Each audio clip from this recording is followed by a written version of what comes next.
All right, everybody. Welcome to another episode of the Freezin for NFC North Podcast, episode 164. Running Bears on top. Packers eat the lost Lions. Vikings disappear. Plus, Week 14 NFC North preview. Lots to get to. How's everybody doing as we get going? I'm going to welcome in one of our relatively newcomers, Natty Film on TikTok. How are you, sir? And where can everyone find you? Yeah, doing great. Hope you all had a good holiday. You can find me on Instagram or on Twitter at Natty Film, and on Instagram I'm at NA Productions IG, and then on YouTube I'm just NA Productions.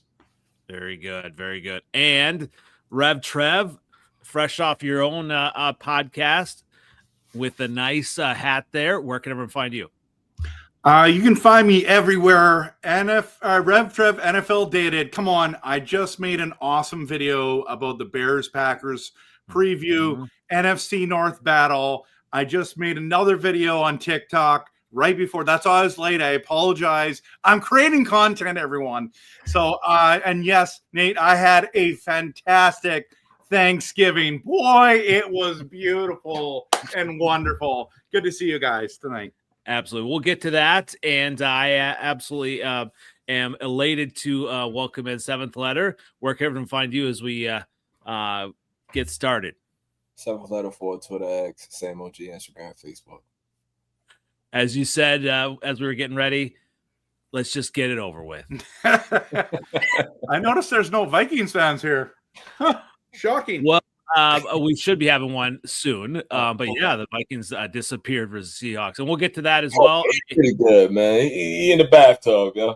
He's coming. I am NFL Outdated. You can find me on Twitter X, on YouTube, on Instagram, and on Freezin #4 pod on TikTok. And you can find me on the top of the entire NFC and Super Bowl favorites. Get out of town. Who saw that coming? Nobody saw that coming. But hey, you know what? I'll take it. All the Packer fans coming at me. I love it. I love it because this is the time of my life as a Bears fan. We are in the golden age of Chicago football.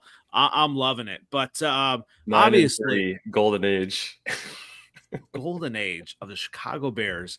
And let's get right into it. Obviously, on Black Friday, as I said, I was telling Seventh Letter, I was watching it in enemy territory with lots of Packer fans cheering against me, and yet I remained calm and I remained excited to see the Bears running the ball, running down the throats of those the vaunted Eagles defense, who so many people said it was not possible. They said my Bears were going to get run out of the building. It was just going to be over. But it was just a complete domination, 24-15. You looked at it and you watched the game, and I just could not believe how many open holes.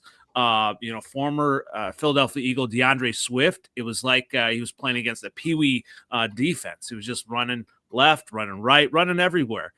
And, when you look at it, helmet stickers, of course, I'm going to give it to number one, the offensive line. I mean, they just were dominating the Eagles. And I get it. I'm ready for any and all of the cold water, that the weather was bad, this or that. Maybe the Eagles aren't as bad, as good, but the Bears, they are for real. And that's what they showed on number one there. Number two, our defense, Dennis Allen. I mean, the takeaways we talked about last week, Jalen Hurts doesn't turn the ball over. What happens? We get an interception. We get on the tush push. We get, and I don't know why other teams don't do this, but we strip sack. That was a key moment of the game. You look at the Bears, and then obviously I'm waiting for the cold water on Caleb. He did not have his best game, but when it mattered, down the stretch, 5 of 7, and just a perfectly placed ball roll into his left, and just right in the waiting hands of Cole Kmet to basically seal that game.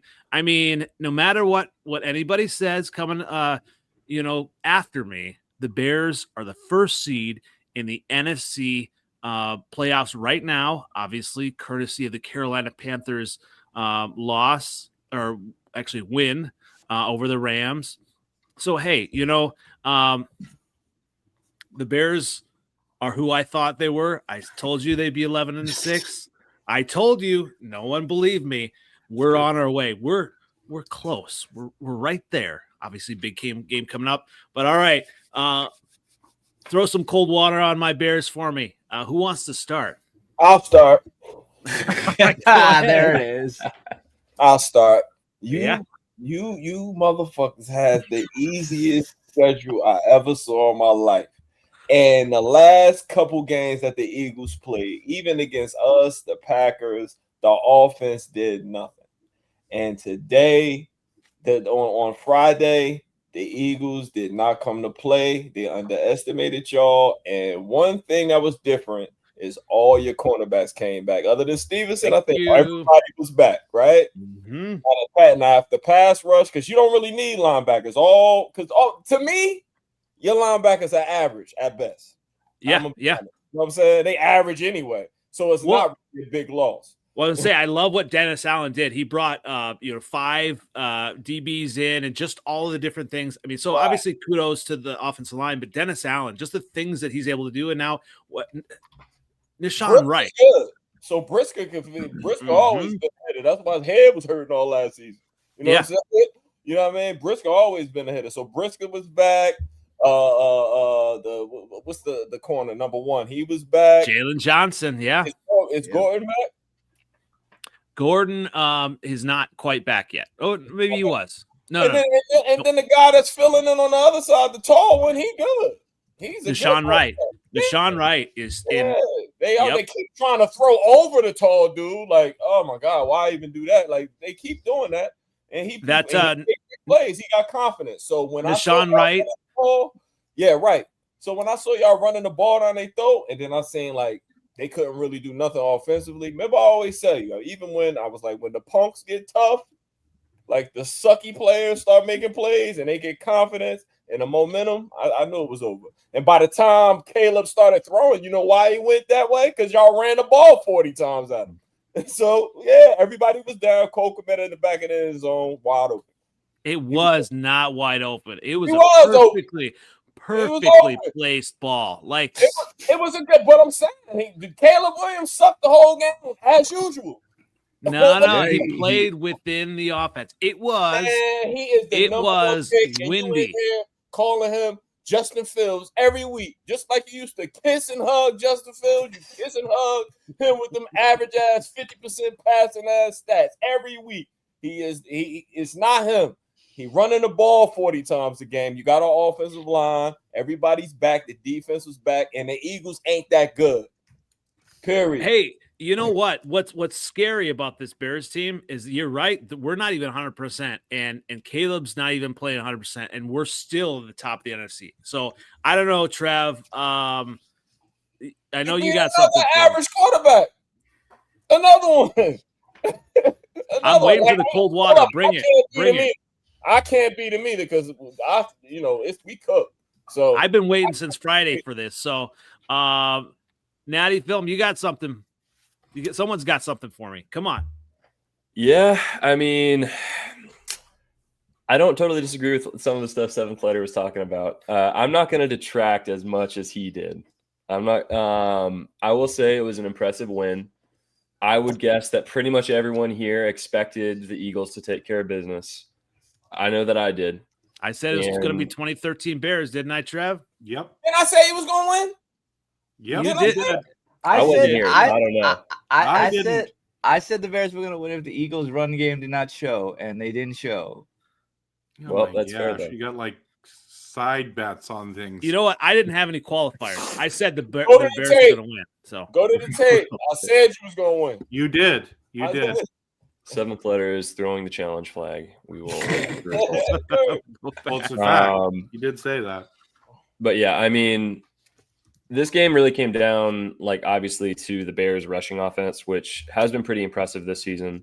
The Eagles offense has just completely broken over the past few weeks.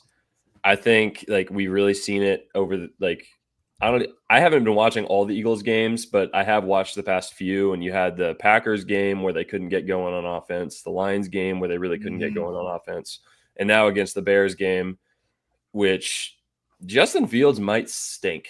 He might stink. I've not been fully on that train up until now, but man, that was a pretty tough game to watch when it came to did I say Justin Fields or did I say Jalen? You did say Justin Fields. That might have been this is a weird you still weren't wrong. Jalen Hurts. I have always mixed those two guys' names up legit like for 3 years now. So whatever. The point remains that was a difficult game to watch from his perspective. The Eagles defense has been pretty good on the season, so I was surprised that they were able to dice them up that much. Although when I did dive into the stats a little bit, I did not realize that Philly is actually bottom 10 in yards allowed per game. So it wasn't quite as impressive as I initially thought, but I'm not going to detract from it. Still was an impressive game. Caleb Williams, like you said, he played within the offense, right? And I try to be reasonable with that because I like to try to, you can't expect all these players to go crazy every game. Like sometimes the game just calls for, a certain play style. Like Jordan Love didn't go crazy against the Vikings because the run game was just working. So it's, in some cases that's fair. But yeah, I mean, impressive win by the Bears. I think Caleb Williams is kind of, it feels weird to say because I don't think he's been that bad this season, but it does kind of feel like he is holding back the Bears team a little bit. And even Ben Johnson said that basically in his press conference when he had mentioned. Man. What was that? He's playing within the offense and he threw the ball. You know what though? Yeah. Okay. I'm gonna hold the offense 36 times, 46%. Come on, man. I'm going to tell you. So Ben Johnson also said that he actually, and I love this about Ben Johnson, he messed up a call and that Caleb corrected it. So hey, I love to see that. So Caleb is starting MVP. I mean, MVP. We're getting there. I mean, we're winning with Viking castoffs, Nashawn Wright, who was thrown on the scrap heap by the Vikings, and now he is like an all-pro. So I don't know, Dre. I'm pretty excited about this turn of events here. I mean, I think it's fair to be excited, like in that aspect. Like, I mean, yeah. I will say, I mean, I don't think anyone expected the Panthers to win that game with how the Rams were generally playing. Panthers, man. Panthers got a good defense. I mean, They do. Yeah. All right. It's their offense that I was more questionable about, if anything. I'm liking, like last year, toward the end of the season last year, Bryce started playing really well. You know what I mean? They just wasn't helping him out. Now he got a receiver, that rookie. Mm-hmm. They are on the rise. They are on the rise. They've gotten better every week. All right. Well, let's move on. Whoa. Oh, I've been waiting. I've been waiting. All right. I want you to know, Andy, I was wrong. I was wrong. I thought your Bears were frauds, and I thought the Eagles were going to win, and it was going to be a convincing win, but not like crazy. Okay, I was wrong. Okay, you can clip this. I was wrong. You were right. Okay, nobody in the entire world thought the Bears would be 9-3. Okay, I would say this. I'm not going to throw any cold water on your Bears. Okay, you guys had an impressive win against the Eagles. I know everyone wants to poo-poo on the Eagles right now. We lost to them. Lions lost to them. That was impressive. I did not see that coming. I could not believe your O-line and that run game. That was spectacular and well done. The Eagles definitely – the Eagles fans were booing them at halftime. They're booing him before halftime. The Eagles fans are mad, and they just won the Super Bowl, and they were the number one team in the NFC this year, and they're booing them. The Eagles fans are not happy. So congrats to your Bears. Well done. My family came up for Thanksgiving from Chicago. They went to the Eagles game. I was fighting for my life from Friday to Monday morning. Fighting my back against the wall. I swear they was out of their minds. Y'all going to the Super Bowl this year, by the way. According to my aunt Eleanor said y'all going to the Super Bowl, so I guess it's gonna happen. You know what I love, Seventh Letter, and obviously I'm glad you'd make comments here.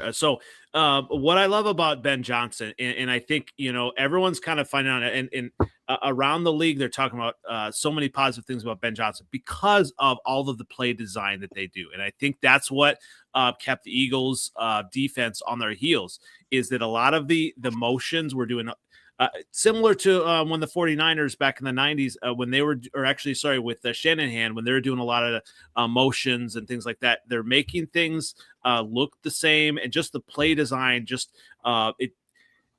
it has the defense hesitating for a second or a half second, and then they're not able to attack as much. So that is why I think the Bears were able to run so much, is just the different schemes.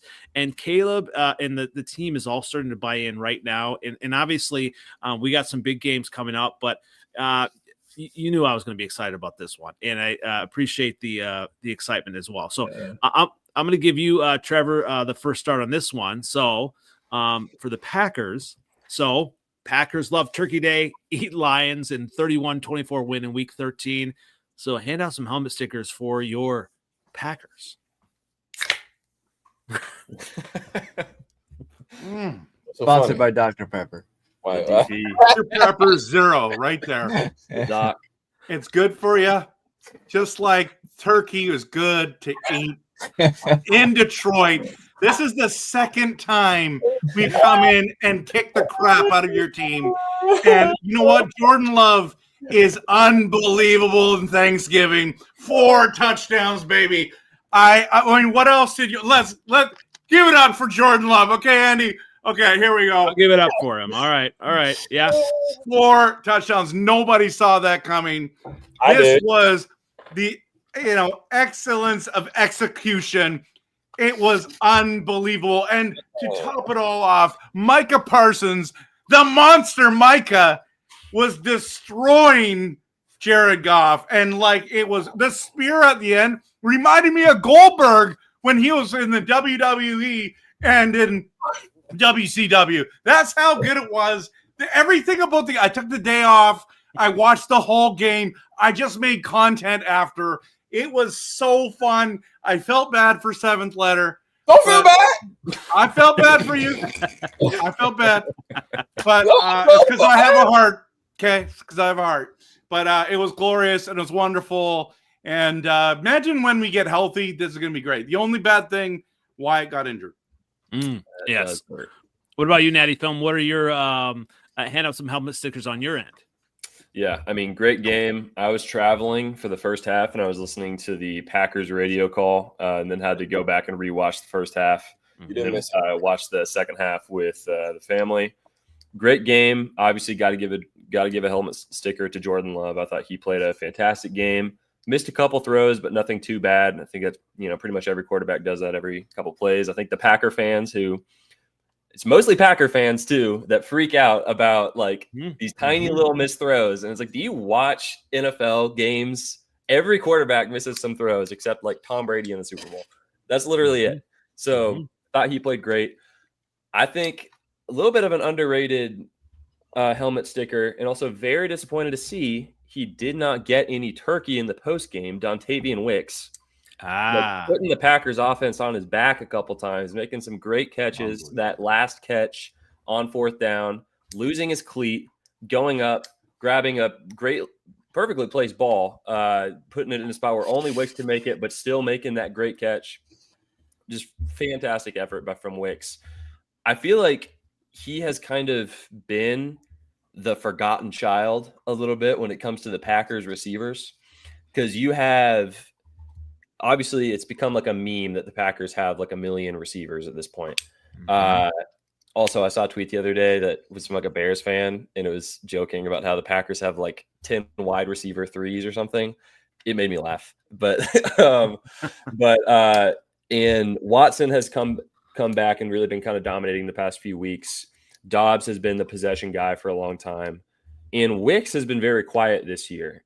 He got a buttload of targets last season, and the year before that really had a lot of good moments, but he's kind of become a little bit of the forgotten receiver when it comes to this Packers offense.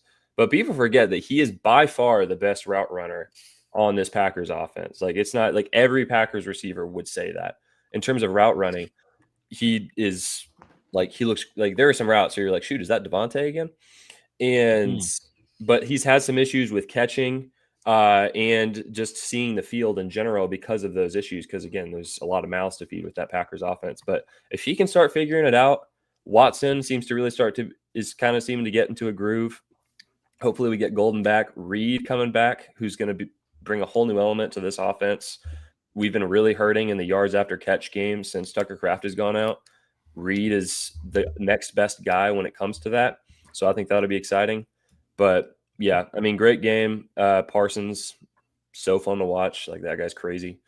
But yeah, I mean, no issues on my end. All right, Seventh Letter, it's your turn. You wound up a little bit. All right, the floor is yours. Lions were packed on Thanksgiving. I mean, there's really no other way to say that. I mean, I don't know if I really felt the Lions were going to win that game. I didn't. Yeah. I did. I'm hurt, man. I did it. Yeah, we was hurt in the middle of the line again. So it's like, it's nothing we could do. Like, and honestly, to be honest, I was kind of proud that we even only lost by 7. Like, the offense didn't look as bad. It's just on, third down and fourth down, we couldn't do much, when it counted, when it mattered. Jameson Williams is a beast. That guy. I like the fact that coach is adding him to the offense, because he's like, Amon-Ra gets 7 catches, is 78 yards. Jameson Williams get it, it's 144. You understand what I'm saying?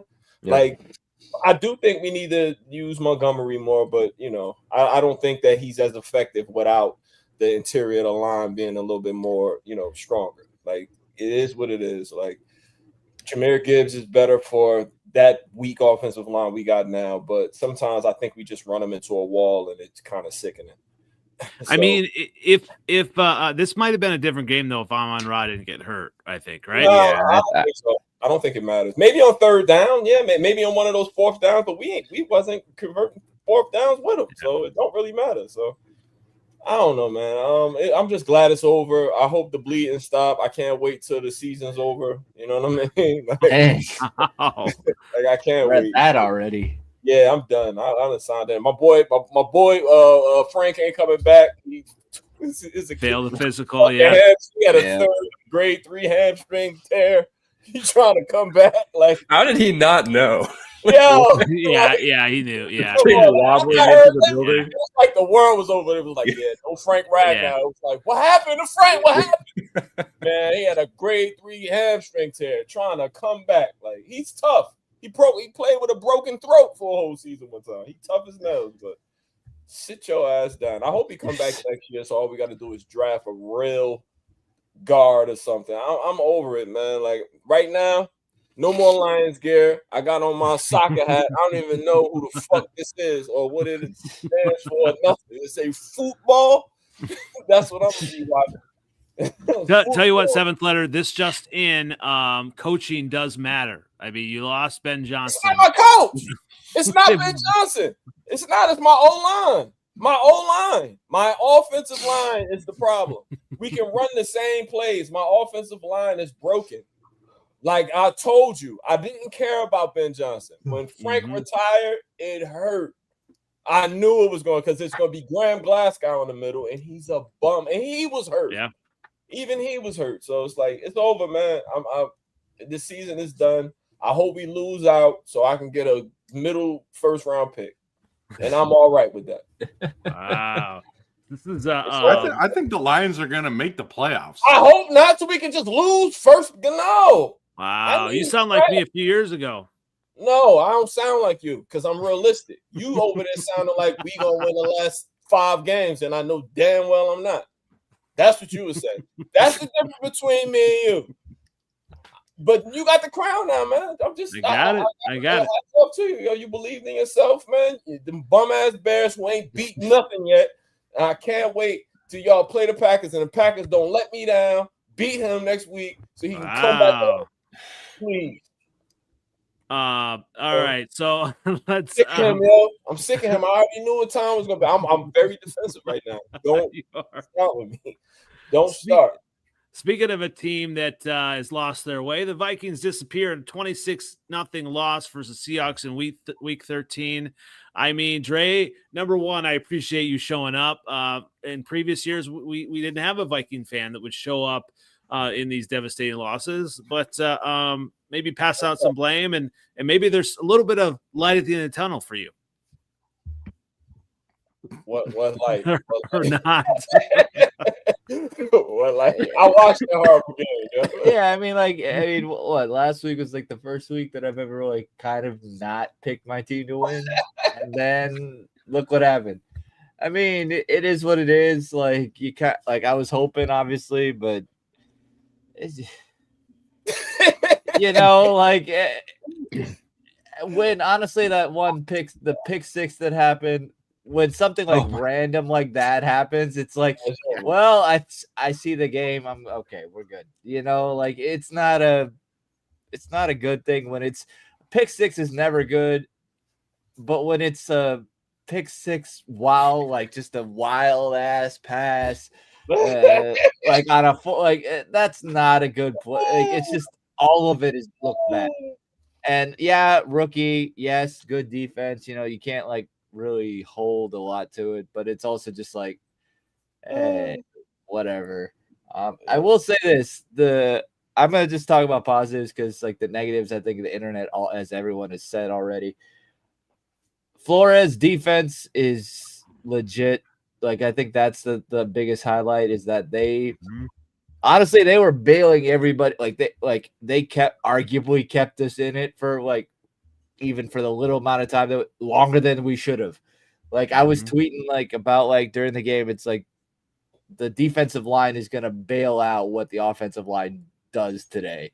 And arguably for a while that's what the case was. Darnold had a real, like they were praising him after that game. That game was not good for him either because of Flores.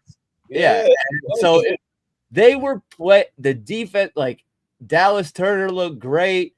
AVG was playing well. Like, I mean, the defense is what the strongest thing about the team, and that's what gets me excited about going into next year, at least with some of the players, like Dallas Turner, arguably, like from that draft. The same one with McCarthy, obviously was a little slow, but he showing his stuff now. So, like, I'm happy about that.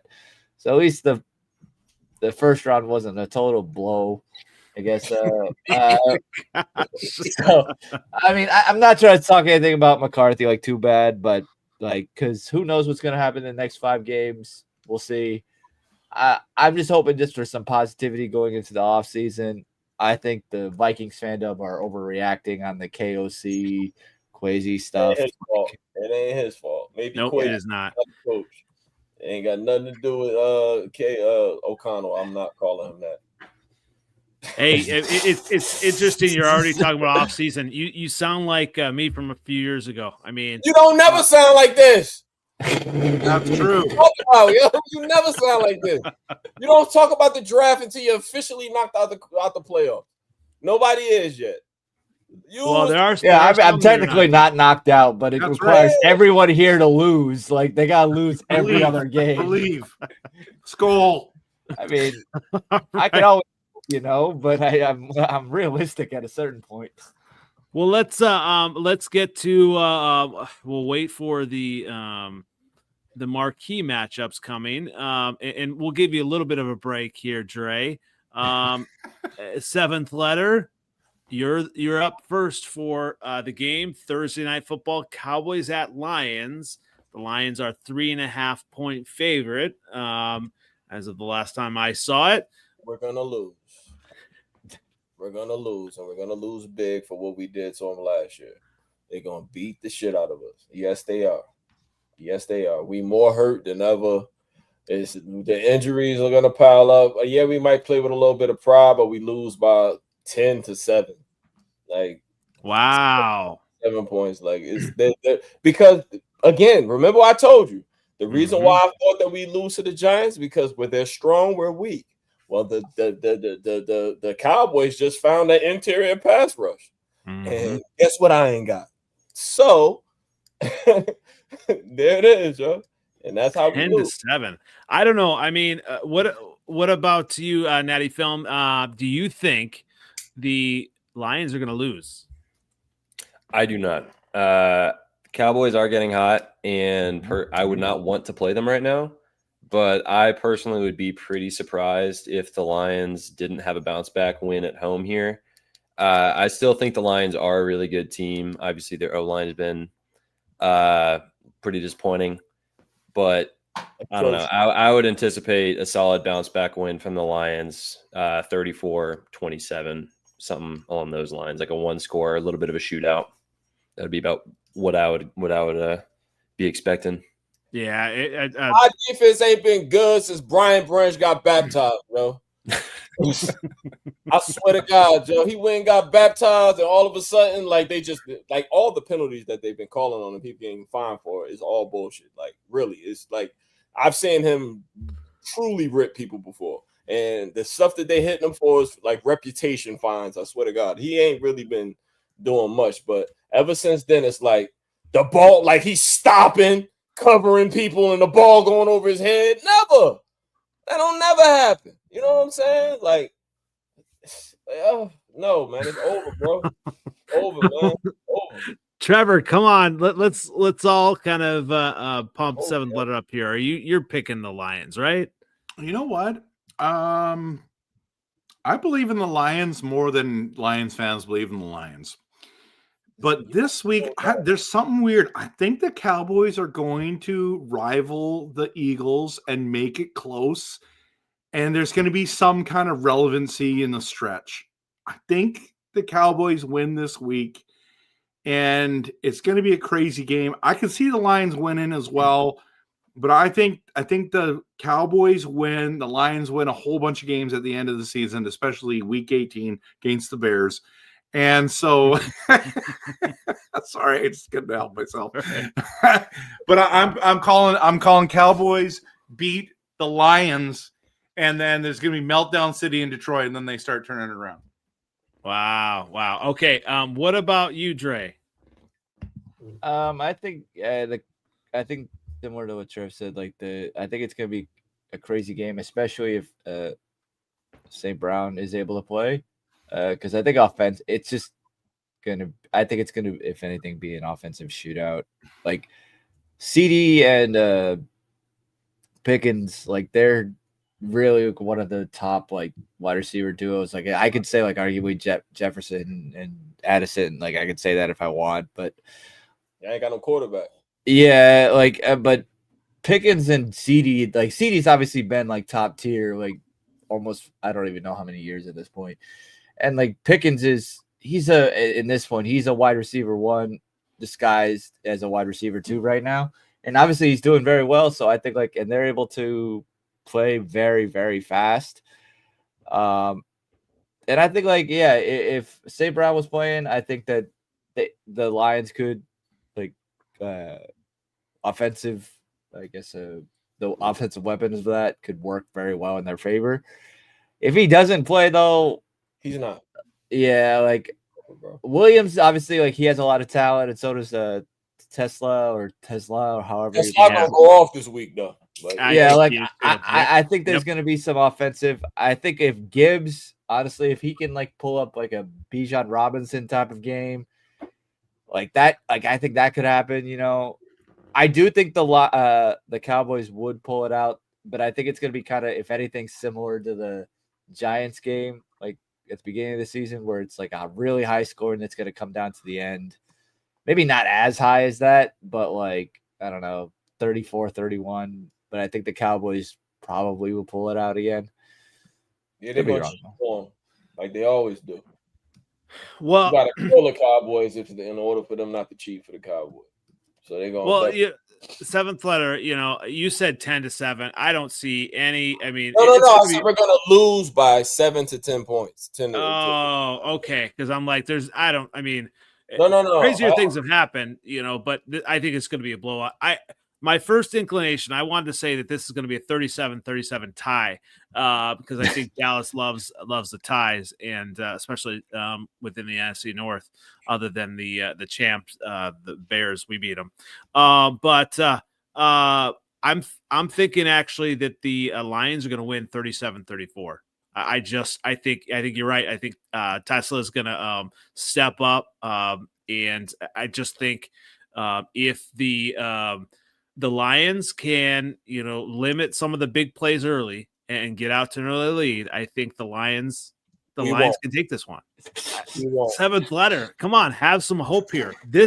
I mean, I feel like this you don't know us. Like, see, you don't know your team. I know your team. I know my team. All right. I know my team, and I know how we win. Number one, we depend too much on big plays. That ain't never been our style. Now, we'll get explosives, but the only time we score is if it's a 20-yard, 50-yard run, something like that. That's not how you win. That's just not how you win. That ain't how we win. That ain't how we've been good the last 3 years. All right? That's not how we play. That's not how we play. That's just not how we play. I already know. And if you stop the big plays, you stop us. Period. Tell you what, I mean, it obviously, I feel like this is a turning point. If the Lions don't win this game, like, hey, seventh letter, you better win. Like I feel like if you don't win this game, like we won't, bro. Okay, and I'm gonna be fighting more this week.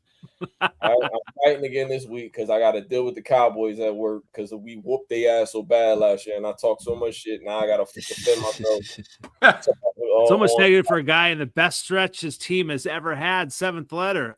Maybe you got We'll be back. We ain't that bad. We just need to feel like I think we overestimated who we. I think Brad Holmes realized, I overestimated myself. I should have made some trades. I should have did something, got some depth.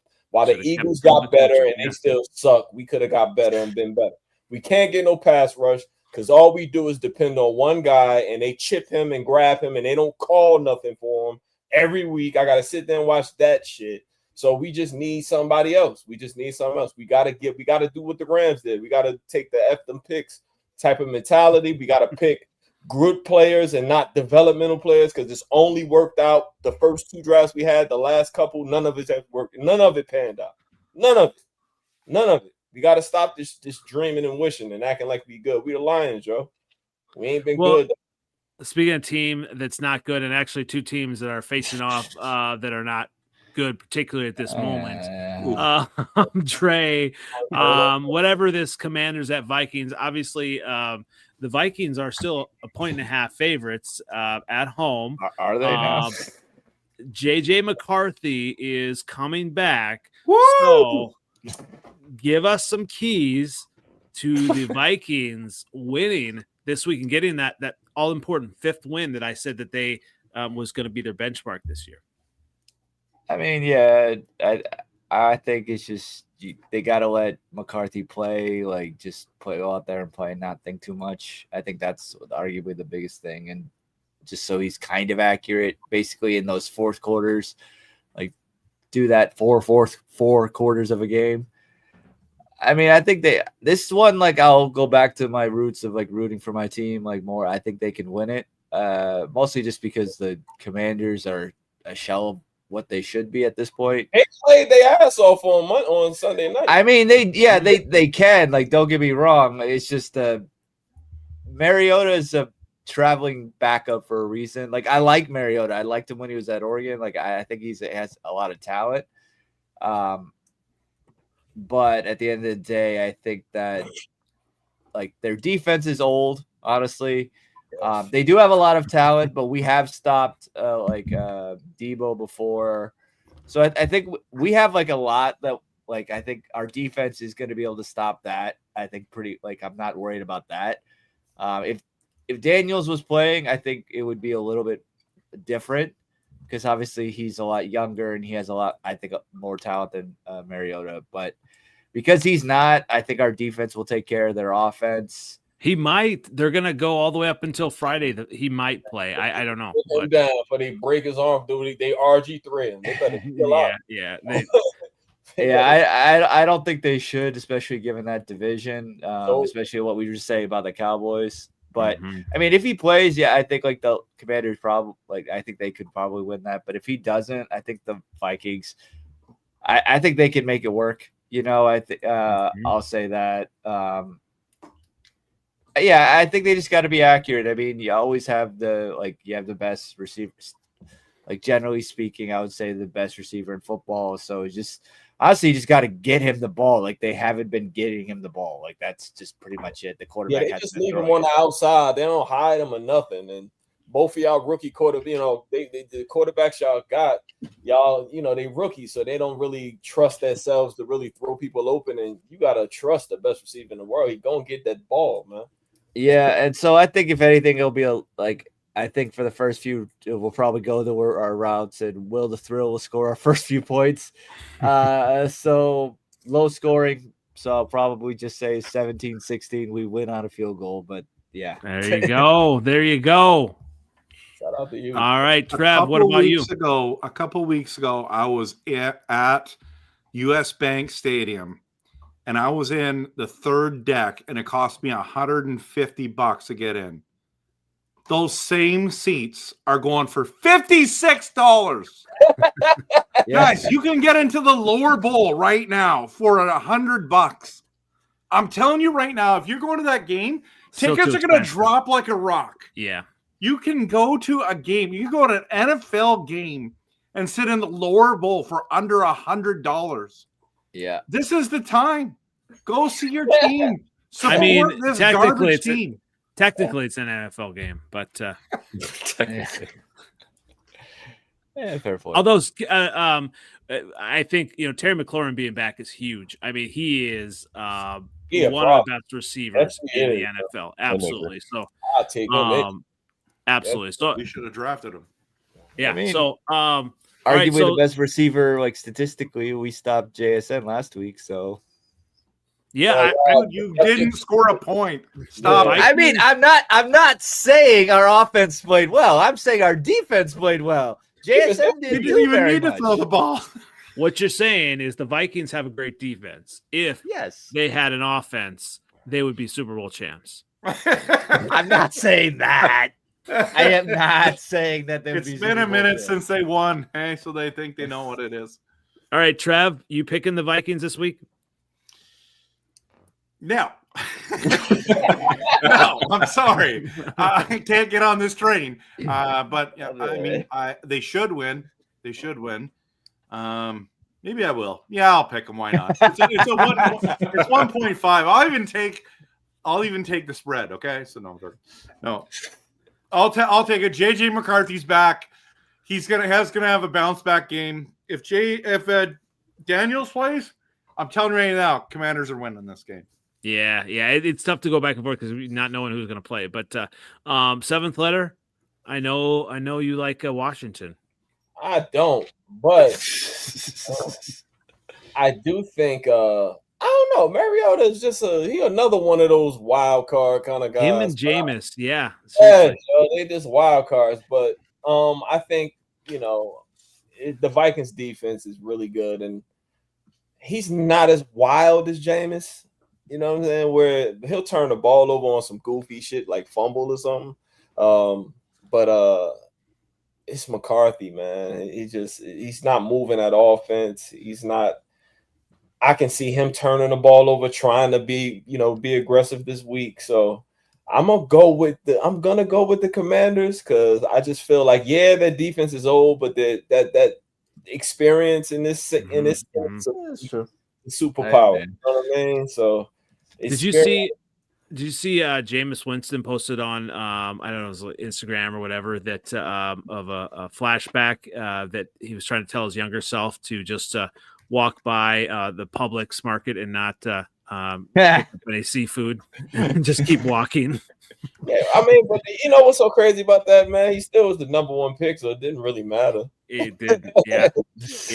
Really matter. And him and Mariota. I mean, they've kind of been like both like career backups the last few years trying to make it work. Mariota, I mean, he shows out, but it's just I feel like he's just kind of just right there, and maybe I do think he does kind of come through this week, and he has his receivers. So he does. So I'm actually going to pick the Commanders here, and it's going to be like an ugly 13-6 game. The Commanders win. So what about you, Natty Film? Are you picking the Vikings or the Commanders here? I was honestly thinking the exact same thing as you. Like, ugly game, not high scoring. I do think that the Commanders are going to pull it out no matter who's quarterbacking. I don't know, man. Like, that Vikings offense is so bad. Like, it's like seemingly no matter they might be better off not having a quarterback, honestly. They need to bring in Kendall Hinton, and they'd probably be better off. Love that reference. But yeah, I mean, I don't know. I mean, the Vikings defense is very good, but I mean, the Broncos defense is pretty good, and Mariota is kind of looking pretty sharp against them. So that's a great point. I don't know. I'm feeling a Vikings ugly victory. All right. We do have some breaking news here on. Did you say Vikings ugly victory? Oh, did I say Vikings? Sorry. Yeah. I'm getting all my words mixed I'll take it. I'll take it. You know what? I'll stick by it. All right. All right, so we do have some breaking news here. I want to break up the Bears are the number 1 seed in the NFC. Just breaking news. Let everybody know. We knew that. Didn't know that. It is. I checked again while you were talking just then, and it still is the case at this very moment. So let's go ahead and go into the marquee 7th letter. Now, this one is actually the marquee matchup in the division. What's crazy is the Bears are the number 1 seed. The Packers are the number 7 seed. So if by chance, I'm not saying it's going to happen, but if by chance the Bears lose, they go from the number 1 seed to number 7 seed. It's just crazy in NFC. And maybe that says how good our NFC North is, truly. But all right, I'm going to give this one to you, Trev. All right, Packers. Bears. You know what I like about this is finally you're good.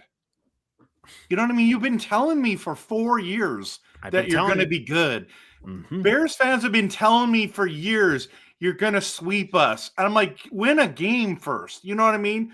So finally you win a game. Then you're like, oh, we should have swept you. You almost, the key word was almost beat us.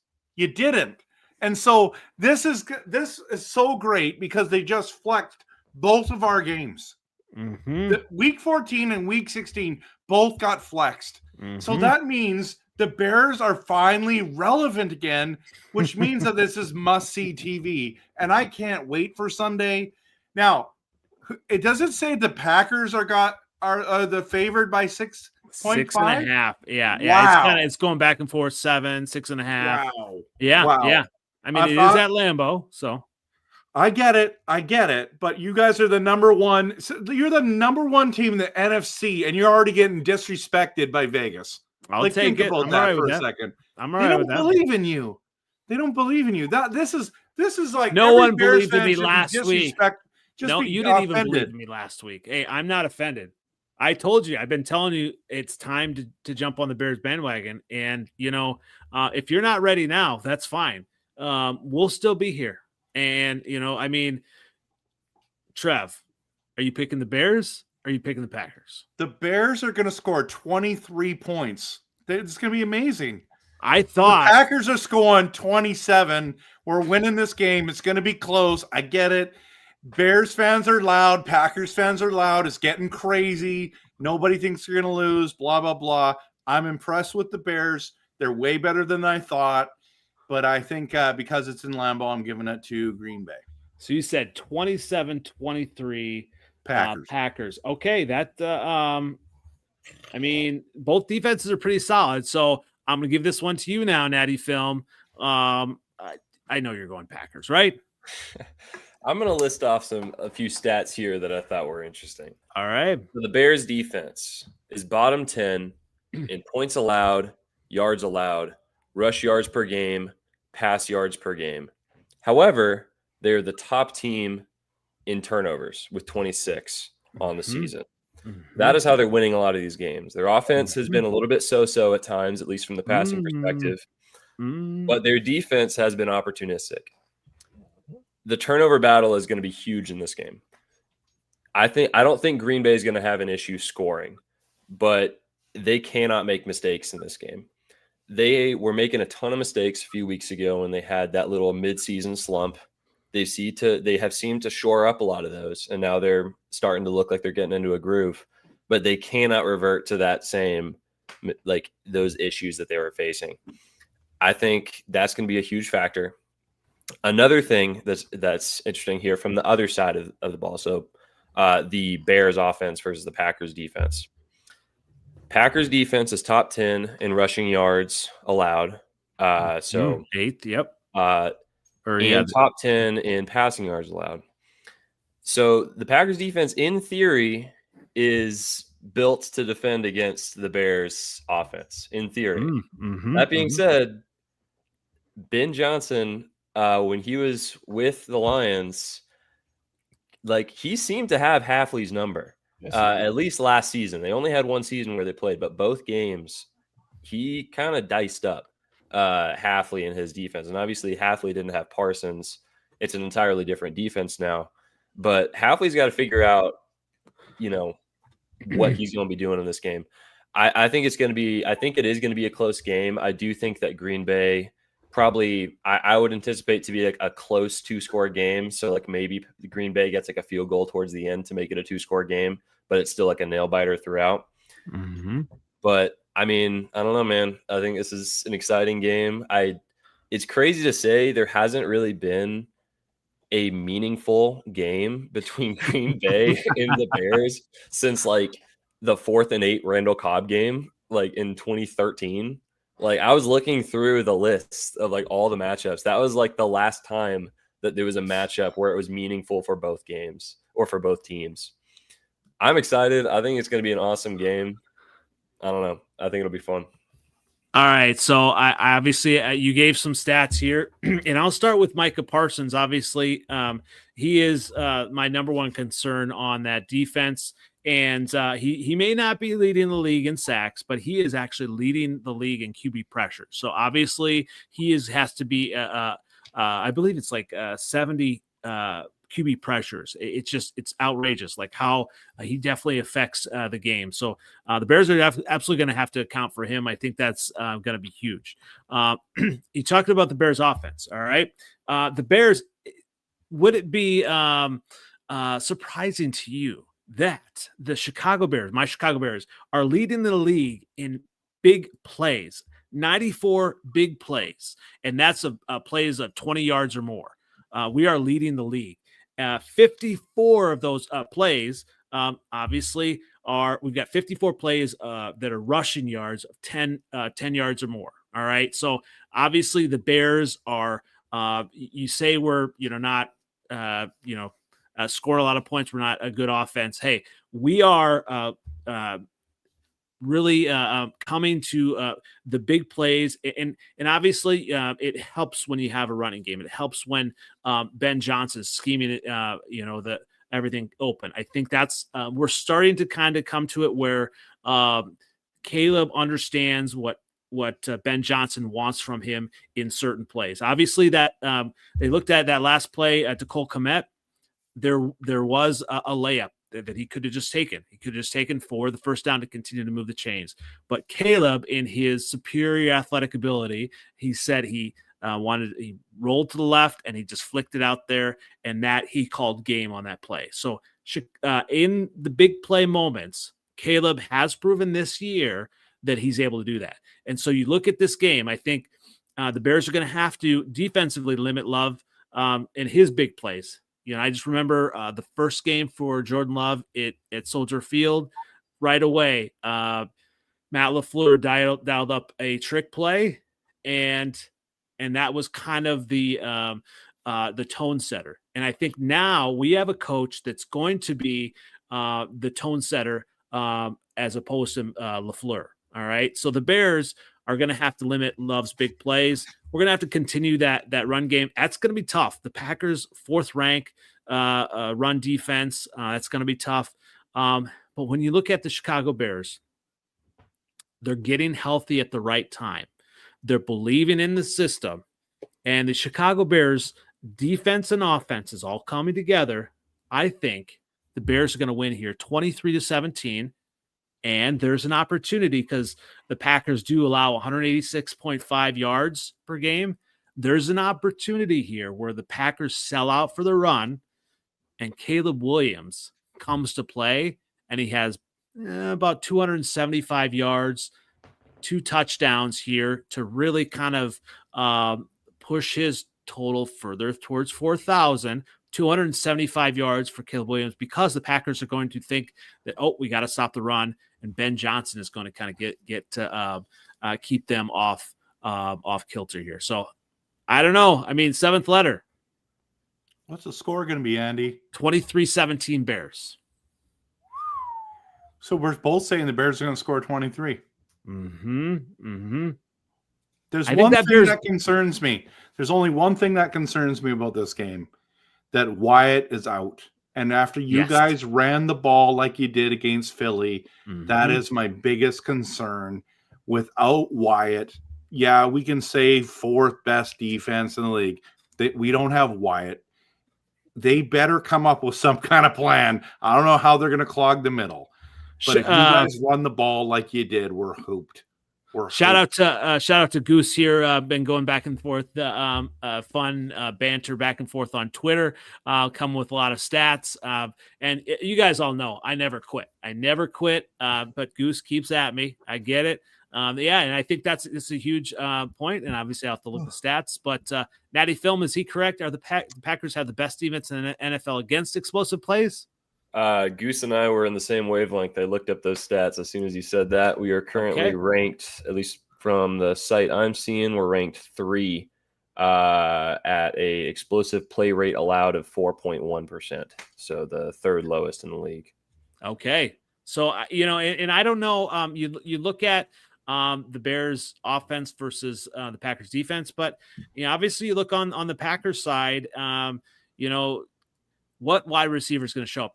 Is the Christian Watson who it catches pretty much everything going to show up, or is Wicks going to show up? I just don't know. Obviously, it seems like the Packers have done a little bit more now to fill the hole that Tucker Kraft and find out the right snaps and everything to fill that void. But I don't know if Tucker Kraft and if Jaden Reed. And when Reed is back the next game, I would be a little bit more worried. But I think the Packers are a little bit more one-dimensional than they would be with Reed. Possibly. Honestly, I'm kind of feeling like the Packers are going to really try to lean into the run game in this matchup. It's supposed to be freezing cold. I think it's like the low is like 3 degrees. I think at the time of the game, there's probably still going to be snow on the ground outside of Lambeau. It's been like freezing all week. But I mean, I think Matt LaFleur is really going to try to pound the rock this game. I think he's really going to try to get Josh Jacobs going So I don't know. We'll see. I think a lot of this game is going to come down to the 2 coaches and how they. I think there's going to be a fun matchup between LaFleur and Ben Johnson that we've really been waiting on ever since that first press conference when Ben Johnson made it personal right away, wasted no time. All right, 7th letter. Are you which side are you on? Come on, pick a side here. I'm gonna surprise you. I'm gonna go with the Bears. Ooh. And the reason I say that is because y'all have like I said, y'all corners are back, and I think y'all can just man up with the Packers. I think y'all match up well with them. And sometimes when Love gets a little bit and when he think he has to make something happen, I mean, he made shit happen on us, but we suck. But y'all got momentum. You know what I'm saying? And that's when he tends to make mistakes sometimes. Like, remember when he did that little push pass against the Eagles and it was a fumble, like little goofy shit like that he do. And he does have one thing he does is challenge your cornerbacks. And guys getting picks. It's gonna be cold out there. Packers have a drop problem at times. You know what I mean? And for them too, playing in Green Bay in the cold, sometimes they appear to be a dome team. That's how they play. And I think that's why we were a bad matchup for them last year. And Ben Johnson remembers that. He'll hand that ball off on you. That's what we used to do to the Packers. We just ran the ball on them a lot last year. We went for it on every fourth down one time on them. All runs. So I'm going to give it to the Bears. And unfortunately, the Bears going to remain in the number 1 seed, man. Love this 7th letter. This is we're in tandem here. This is amazing. We're not in tandem. We're not in tandem. It's just a perfect storm. This is what it's called. It's my favorite storm. I love this storm. I know you love this weather a lot. Yeah, I think defensively you guys like kind of match up well with their receivers. And how to kill you. They don't really run and kill you, and I don't think their attack is strong enough to kill you. And here's the thing. Obviously, in the past, the Bears. You look at the Bears, front four. We're not getting the sacks. We're not getting the notoriety. But that front four is really kind of stepping up. Montez Sweat, and we're controlling the line of scrimmage more than we have in the past. Montez Sweat and some of these other players are starting to step up. And Grady Jarrett, you have the pieces in place. If we can just kind of obviously, keep Josh Jacobs in check. I'm a little bit more scared for Emmanuel Wilson, right? I think, the change of pace, if they're kind of going back and forth, I mean, that would be smart on the Packers side. But what about you, Dre? Are you on the Bears side or the Packers here? In short, I'm not on either, and I hope it ends in another tie. But, but I will say I was actually now curious because I was looking it up. It's like, how are the Bears actually the number 1 seed? And I'm looking at it, and and correct me if I'm wrong by anybody, it's the conference wins and losses because it's better in conference. Yes, yep. Yeah, and then so it's like looking at that in the Rams, they have like 20 more points on PF. They have a better divisional the Bears shouldn't be number 1. The Rams still should be it, aside from this random, this last little bit. So I'll say, sorry, that's a little bit late on the water on the Bears, if anything. Hey, that's all right. Yeah. But I mean, they can play well. I think there's a lot that they have, the rushing game, especially. But I think saying that Parsons, he's not top of the league when it comes to sacks, he's not getting that. I mean, that's just because he's not named. Why am I blanking? Myles Garrett. He's not named him just by that alone. No one's catching Myles Garrett at this point, and he's only half a sack behind number 2. So it's I think that Micah Parsons is going to be a dangerous man to deal with, and it's going to make Caleb probably do some really dumb stuff. Caleb doesn't turn the ball over other than that was a fantastic play by the Eagle defender. That was a fantastic play. Caleb has not been turning the ball over. But one thing about the Packers, they tackle well. Yeah, that's true. Yeah. Well, because I will say this, when we played the Bears the first time, there was a lot of should have been sacks, but he squeezed out of it. Mm-hmm. I don't think the Packers are going to play in that same vein. So I think 7th letter said, they'll actually bring him down. And by stupid stuff, I don't just mean interceptions. I mean kind of interact, holding the ball, pulling JJ McCarthy's, if anything. At least 50% passing again. Yeah. So yeah, he definitely needs to get better at that for sure. So I think if anything, that I'm gonna say, just to end it, I'll just say the Packers pull out the 27 points for the win over 20. There you go. Tell you what, I think it's all gravy. It's all frosting right now. Seventh letter. It's all frosting, all gravy. You look at this game. If the Bears lose, we still got another opportunity, and we're still only two wins away from my predicted 11-6. And 11-6 gets in the playoffs. 11-6 gets in the tournament. But Ben Johnson said we haven't proven anything yet, and I love that. And so when you look at this is going to be a huge matchup. Any other final words? I'll let the Packer contingent close us out here. We're going to win. End of story. But what happens? What happens if you don't win? I mean, Packers it's going to be hell for 2 weeks. It already is, and I'm so many jealous Packer fans on Twitter coming at me. It's just Andy, listen. I understand people are coming after you, the troll. I get it. People are coming after me too, bro. I love that. Delusional Bears fans are unbelievable. They're so loud. It's like the offseason when you win your banners. You know what I mean? Those ones. That's exactly what it's like. And I get it. You're 9-3. You should talk. You should say something. But like the idea that you're the only one getting they're coming after me, and it's delusional. At least Packer fans are reasonable. Just saying, when it comes to being number one, even if you have the number one seed, you could still go 0-1 in the playoffs and be a first round exit or not a second round exit. Yeah, that's exactly what happened last year. Nobody believes in them, Andy. They got to prove the world wrong. Prove the Bears have. Hey, I don't know. I think Natty, you're at least a little bit scared of my Bears. Come on. No. I mean, they played. I'm just saying. Last year. You know what I'm saying? Like that's what I'm saying. Like they match up really well with y'all. We do. Well, I would say the opposite. I was a little scared, and then I went into the stats, and honestly, we're kind of built to beat the Bears based on what I'm seeing. But you know what? Anything can happen. Anything can happen. But the Bears are number one, so the Packers aren't going to play down to them. That's true. We play better against the good teams. Okay. Oh, you just said the Bears are a good team. I'm loving it. They are a good team. They are a good team.